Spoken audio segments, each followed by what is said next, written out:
Now we go to an Italian Renaissance man, Sebastiano Serlio. It's also his birthday. And, you know, this is a shorter presentation. It's mainly showing pictures of Serlio's 7 books of architecture. Born in 1475, died in 1554. He was a force at that time, even through his, you know, publicized work. So Sebastiano Serlio, born on September 6, 1475, was an Italian Mannerist architect who was part of the Italian team building the Palace of Fontainebleau in France. This I found out myself very recently. Serlio helped canonize the classical orders of architecture in his influential treatise, variously known as I Sette Libri dell'Architettura, 7 books of architecture, or Tutte l'opere d'architettura e prospettiva, all the works on architecture and perspective, an ambitious work. Now, although he is called a Mannerist architect, you know, he was active at a time when the Renaissance was still on. And, you know, the frontier between Mannerism and Renaissance is not a strong one or a rigid one, but yes, Mannerism came immediately after the Renaissance. So this is he Sebastiano Serlio? I don't know. I mean, I don't know who paid it. Is there a similarity between these two men? Here he is represented in a later day engraving. Anyway, he was an intellectual. He was a man who fought for architecture in his own terms, meaning rather theoretically, through, you know, written and drawn works. The 7 books of architecture. I just show pages from this famous work by Sebastiano Serlio,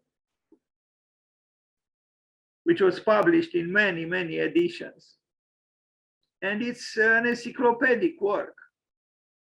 And it's probably an interesting experience to read it, although maybe the relevance of what he says there is not very high, because we have something he didn't have, and that is Its Majesty the car. The 5 classical orders, they couldn't miss the occasion to assert themselves again.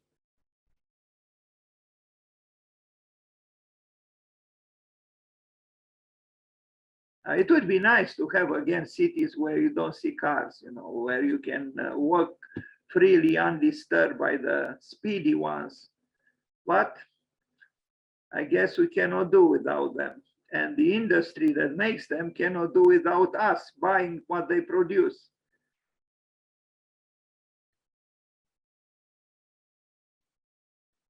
So he found joy, I would imagine, and necessity in investigating the history of architecture in a graphic form.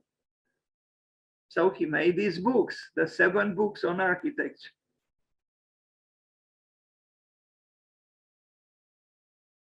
Everything is drawn. Individual buildings, you know, fragments of cities, and so on. Il terzo libro, the 3rd book, you know, as opposed to Palladio, who published 4 books, Serlio published 7 books.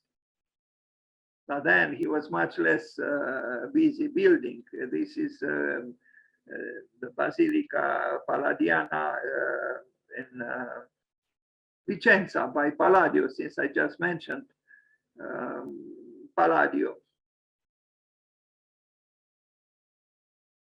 This is nice about architecture, even if you don't build, but you can always draw, and you can always write, and you can always preoccupy yourself with the intellectual side, the theoretical side of architecture. Although ideally one should build.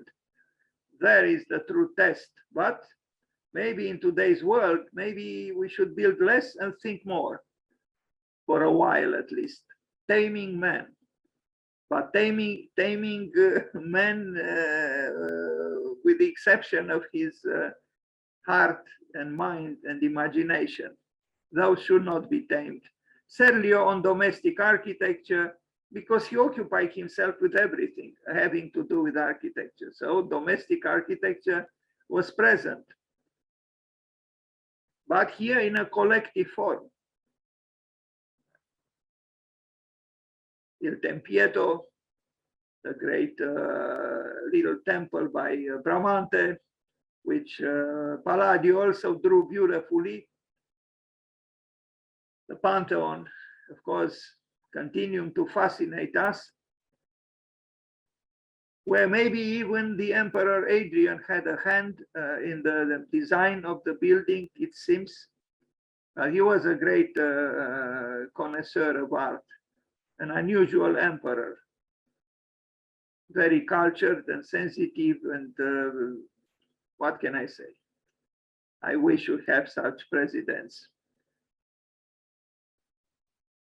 So Sebastiano Serlio, pages from his 7 books on architecture.